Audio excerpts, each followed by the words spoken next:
Hey, Beauty School, how are you? I'm Dr. Tamara Camo, and I'm here to share with you today about healthy collagen. So, we all know about skin and that we need to take care of our skin, and that there's products to help us take care of our skin, but we actually have to create the skin. And as we know, as we age, our ability to create healthy skin changes. So, first, I will illustrate to you about skin. Okay, I'm going to do a demonstration. So a lot of people don't realize that making poor collagen isn't just about making floppy collagen. Can you lift your arms above your head without them hurting? And then straighten them out and cross them. Everybody can't do this. When you're young, you can. When you get older, you cannot very easily do this because sometimes you've had shoulder injuries and you've got limited range of motion. So that's the collagen in your joints. When it healed, it scarred and you became stiff, or your ligaments, or your tendons, or something became stiff. Can you bend over and touch your toes? I'm not going to do it. I'll go off camera, but you get my point. If you can, when you were younger, all of your collagen and ligaments were very stretchy and elastic. Let you go all the way down. Then you got older and you stopped here or here or here instead of disappearing and being able to touch your toes. Also show you, I have this girdle, very tight. Once upon a time, you had fascia and skin that was this tight. So around your waist, even if you gained a few pounds, your girdle was so tight that you didn't bulge there. But you get older and bulge, not just because you gained weight, but also because the tight fibers you had that formed didn't happen. So you became like this. It doesn't really snap back at all. Just kind of lays open. And as our fascia and skin does that, fat can go wherever it wants because we don't snap it back in with our skin. But of course, as you get older and age and lose your hormones, you can still take other things and make sure they're optimal so that you can make the most of the collagen that you're making. So like I said, it's not just your skin, it's also your muscles that have to stay tight, your fascia that has to stay tight, your ligaments that don't want to scar. So just to compare, this is a nice tight top. This is a floppy top. And you used to be the tight one, not the floppy one. And all of that is collagen, not just in your skin and your face, but everywhere. Your muscles, your fascia, your ligaments that have to stretch, your joints that have to stay cushioned, or else you also can't move because you don't have the lubrication and cushion. It's thin. Thin tissue does not create as much lubrication as thicker tissue did. So this is how, my illustration on collagen. The other important thing to know about collagen is that it's not all what you see. Like, you see my face, there's collagen. But what about my muscles? What are they made out of? They are collagen. They can also be very tight, like this swimsuit, and they can also be very floppy, like this swimsuit, right? No matter how much I work out, that floppy swimsuit isn't going to get better. And that tight swimsuit will snap back. And so with muscles that are also made out of collagen, you want them to elongate and snap back. And no matter what I put on my skin, I can't guarantee that it will get to my muscles. So that type of collagen, I'm going to have to use supplements and build from the inside out. Let's also look at this chicken bone. That's weird. The chicken bone. So, bones are, we think, oh, I'll take calcium for my bone. But what's between the bone? Your little joints, this little white part, that's collagen. That's your joint. That's also made out of collagen. So your skin is made out of one type, your muscle is made out of another type, and your joints are made out of a different type. So no matter how healthy your bones are, if the joints and the collagen between the bones isn't healthy, it'll disappear and get floppy and smaller and rub together and can cause discomfort. Also, if you look at the bone, it has a little give. So even bones have collagen. You need to be able to jump and not have the bone just crack. It's got to have some elasticity to it also. Collagen is a lot of different things. And when it comes to skin health, I always discuss with people, what are you doing to help you maintain your collagen? In general, if I ask people what they're doing for collagen, they'll say, I take biotin. Biotin is good for hair, skin, and nails, right? Or maybe they're taking a hair, skin, and nails vitamin. But if you look at the slide that I put up, hormones have a lot to do with your collagen. When you're young, you don't just make good collagen because you have this great diet and take all these vitamins. If you know any young people, you'll know that's not necessarily true. But they still have better skin than some older people who take care of themselves better and eat better. Looking at this, you've got all of your hormones have a lot to do with skin health and collagen formation. If you don't have enough progesterone, you don't have the elasticity, the snapback of your skin. Estrogen helps with moisture and how thick your skin is. Thyroid, when people have low thyroid, they often have dry skin. Melatonin has a lot to do with skin repair, and we'll discuss a study in detail, and also growth hormone. And growth hormone has a lot to do with your amino acid or protein intake. So some people eat a lot of carbohydrates because carbohydrates are fun, but protein and amino acids have a lot to do with growth hormone. And the more growth hormone you have access to, the more skin you can make, and a lot of other things. Then there's also vitamins. The most important vitamin to me for collagen is vitamin C. Without vitamin C, you cannot make proper collagen. Even if you take no vitamin C for the rest of your life, you're still going to make skin. You're just going to make this skin and not this skin. How much vitamin C will determine which skin you make, the tight snapback skin or the floppy skin. Same with vitamin A. Many people have heard of Accutane. Accutane is high dose vitamin A. Or people have heard of Retin-A or retinol. That is topical vitamin A. So as you see, they've made many prescription drugs out of vitamin A. That's how important it is for skin. It's great to get vitamin A, but we don't really focus on it. And we take for granted that high dose vitamin A is a treatment for skin gone wrong. And you don't want skin gone wrong. You want to focus on either making sure you include that in your diet and making sure that you include it in a supplement if you don't have a diet that includes lots of vitamin A. B vitamins. So a lot of people take B12 because it's great for energy. However, biotin is a B vitamin. Pantothenic acid is a B vitamin. Niacinamide is a B vitamin. And folate is a B vitamin. And they all have a role in skin development. Niacinamide is something that they study for acne.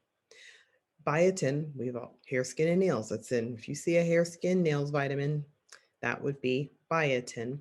And folate makes sure cells divide. And if you want to grow healthy collagen, you need for cells to divide. So folate is very important for skin. Also, many prescription drugs deplete your B vitamins. Birth control pills deplete your folate.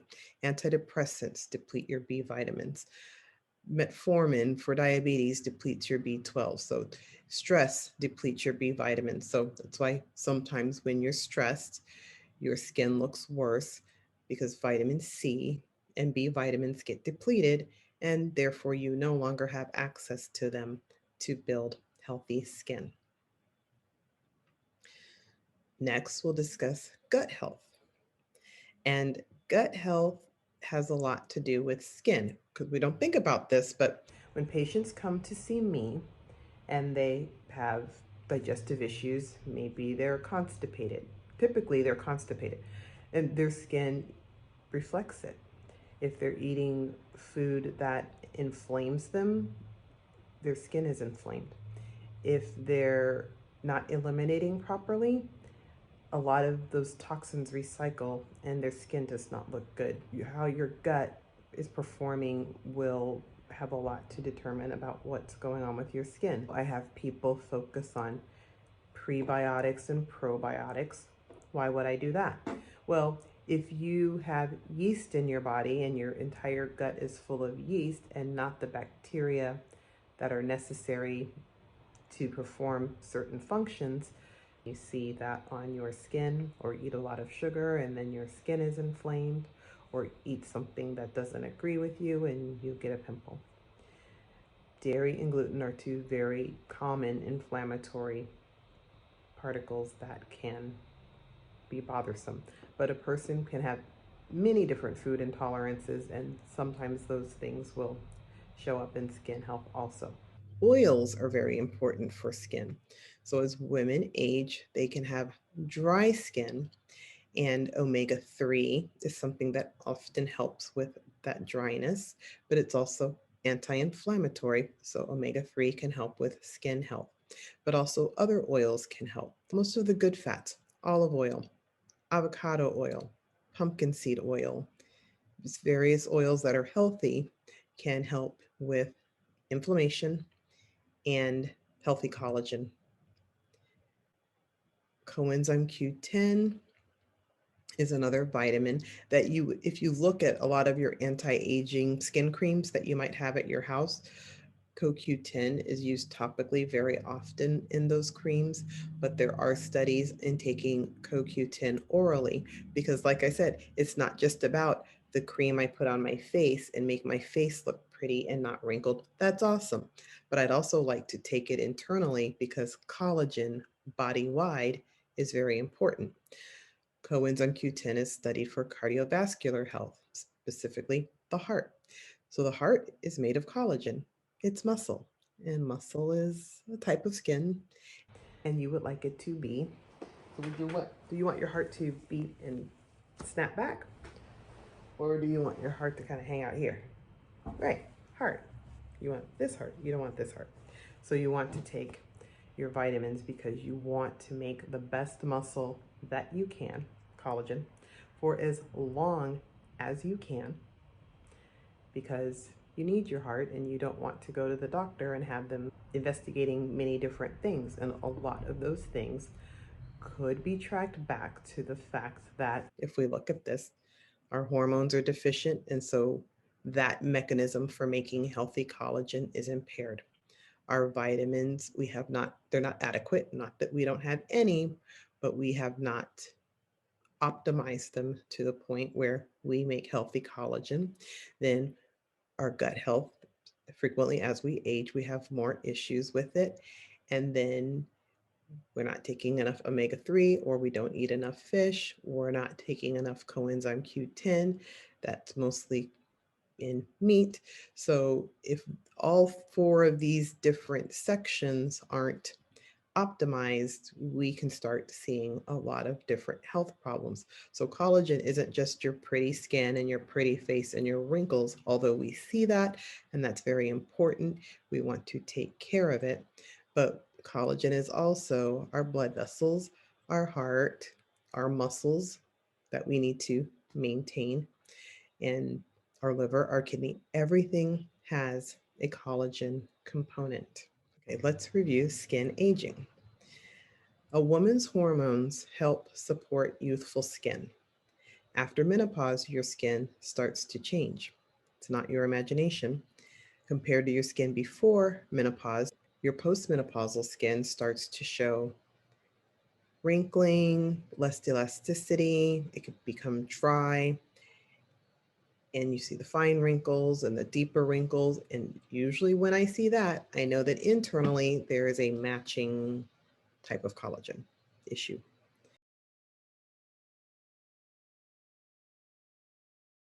Lycium. Lycium is goji berry. And they did a study on goji berry, and collagen. And specifically, they were looking at ultraviolet light. So we discussed why you want collagen and making collagen, but it's also good to include things in your diet that help protect the collagen from the damaging rays. That's the external collagen. Vitamin C. Most of us know that there's a recommended daily amount of vitamin C we should take. It's between 75 and 90 milligrams. Depends on if you're male or female or a child or anything, but it's about 90 at the most. And many people can get that amount from their diet. If they eat a lot of, well, not even a lot of fruit, but a couple of servings of fruit or orange juice can help you with vitamin C.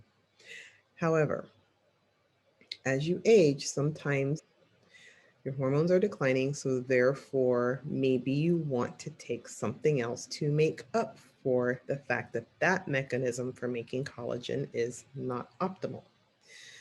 So maybe 90 milligrams of vitamin C was okay when you were 20, but if you are double that age, like 40 or more, maybe you want extra vitamin C.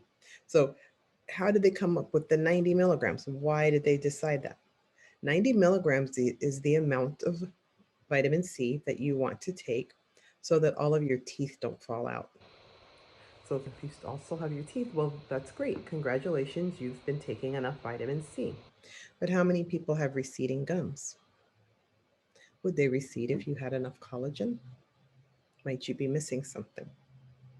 Once your gums recede, they don't have a lot of ways to put them back. I mean, you could get gum grafts, but a lot of people aren't very excited about that and they have to take it from somewhere. So I mean, it's a whole thing. So you want to maybe rethink the whole 90 milligrams, even though that's the bare minimum so that your teeth don't fall out. Maybe more than that would be good for collagen.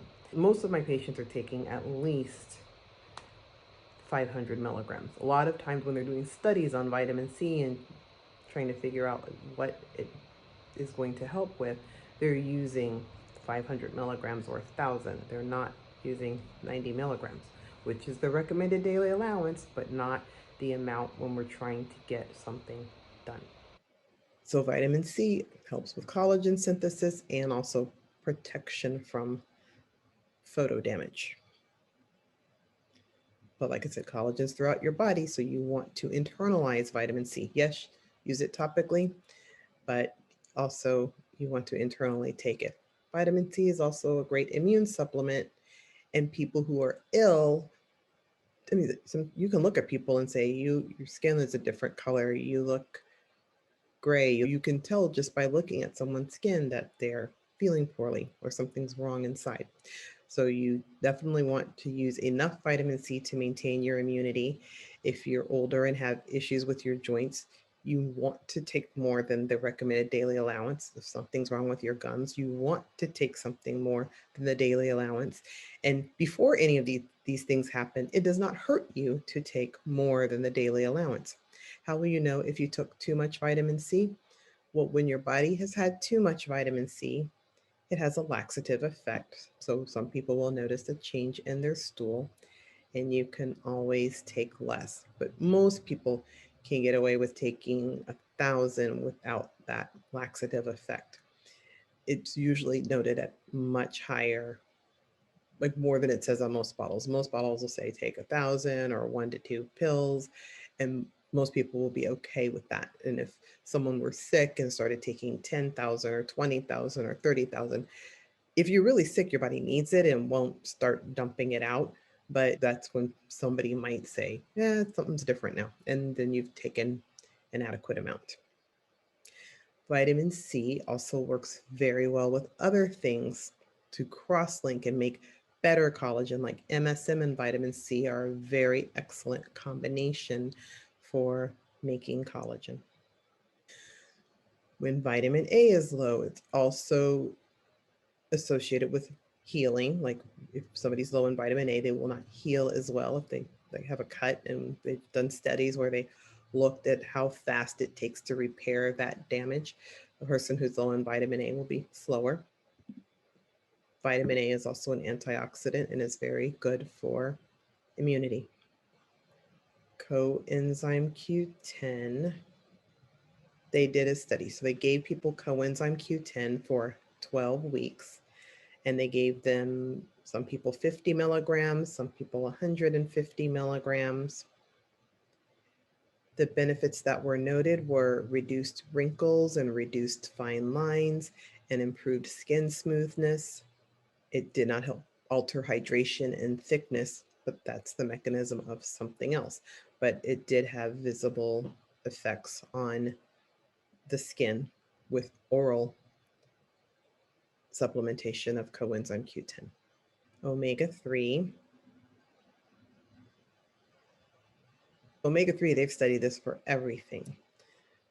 Aging, when photo aging, like aging in response to the sun, they've studied it for skin cancer, allergy, dermatitis, things like eczema, wounds, melanin. Some people get hyperpigmentation as they get older. Their skin isn't an even color, and fish oil has a role in that.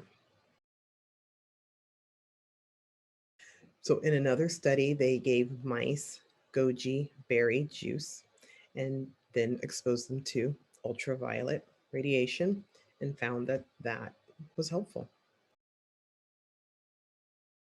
So they looked at tea. Some people aren't fans of taking pills and they're more likely to maybe drink tea. And green tea and rooibos tea have been studied for basically cancer prevention of skin cells, because as people age, I see a lot of people with actinic keratosis, basal cell issues, and so you want your skin to heal properly. You don't want the ultraviolet light to damage it. If you're putting something in your body that's helping the collagen maintain itself, well, internally that can't hurt, right? So those types of teas were studied, but I always encourage people, if they're at all able to drink tea or aren't opposed to it, I have them do it. We hear a lot now about the microbiome, and we think, oh, the microbiome is in your gut. And it is, but you also have a microbiome in your mouth. You have a microbiome on your skin.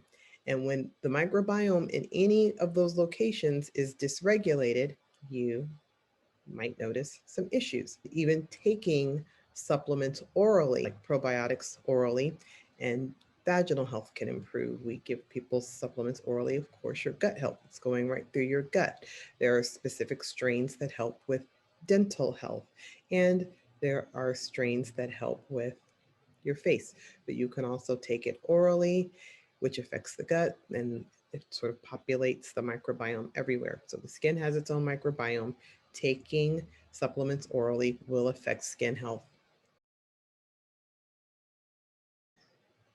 Essential oils. There are many essential oils that help with skin health. Carrot seed oil for ultraviolet protection, sandalwood oil, rose, manuka, helichrysum, myrrh, frankincense, lavender, all been studied for skin health. I like it because it's important to build collagen, but once you build it, you don't want to have an environment that's so inflammatory that you immediately destroy it and need to build it again. It's very helpful to have oils that are on the skin, and it helps with the microbiome. If I have an oil and it helps with P. acne, which is one of the bacteria that creates acne, it's nice to have an oil that will help you keep that under control so that the good bacteria that are there can stay there instead of getting overwhelmed by an overgrowth of bacteria that you do not want. Patchouli is supposed to be good for dry skin. So there was a study, 10 essential oils on inflamed skin, human skin cells. So they did it not on the person's skin, but in a dish. And they looked at 10 different oils and the response of the skin cells to the oils. And bergamot, cilantro, geranium, helichrysum, patchouli, petitgrain, sandalwood, spikenard, and ylang ylang were all found to help with inflamed skin, immune responses, and tissue remodeling. I mentioned growth hormone, and amino acids sequences are known to help with growth hormone. So amino acids like glutamine and glycine. So if you track your diet, you can make sure that you have eaten enough of these. If you're taking a protein shake, make sure they're included because both of them help provoke growth hormone. So they did a study, metabolism and functions of amino acids in the skin. Amino acids are the building blocks of all proteins, like keratin and collagen and elastin. Elastin helps with elasticity. Keratin is the surface covering of the skin, your waterproof barrier. Sagging and wrinkling have a lot to do with sun damage if you don't have enough keratin. So it's a whole big loop. Amino acids basically help with wound healing and repair of damaged skin, water retention in the skin, protection against sunlight damage, and maintenance of the skin microbiome. Hormones direct everything. So without them, it's hard for the skin to even know what the microbiome is. So you want amino acids so you can make all hormones, but particularly growth hormone.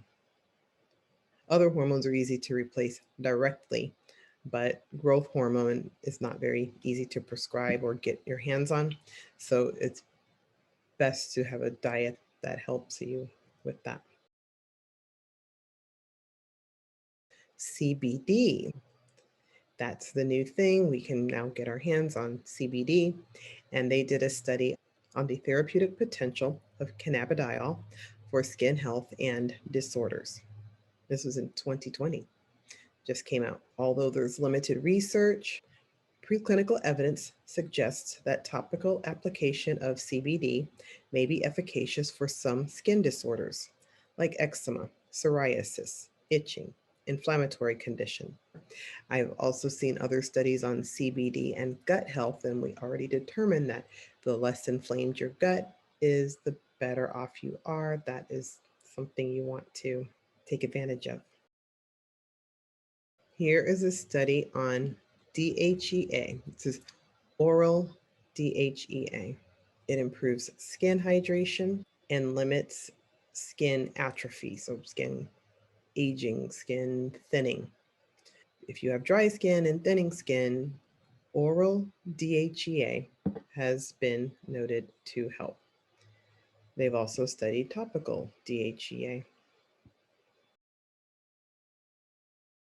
Protective effects of melatonin on the skin, future perspectives. So some people have good skin because they have good genes, and some people have good skin because they have good habits. Thank you for joining me at Beauty School. If you want more information, please feel free to follow me on social media. I'm on Facebook and Instagram under Dr. Kumo, my last name. It's on the screen. There's my name. And also, I have a book, Menopause Essentials, and there's a page on Instagram and Facebook if you want to follow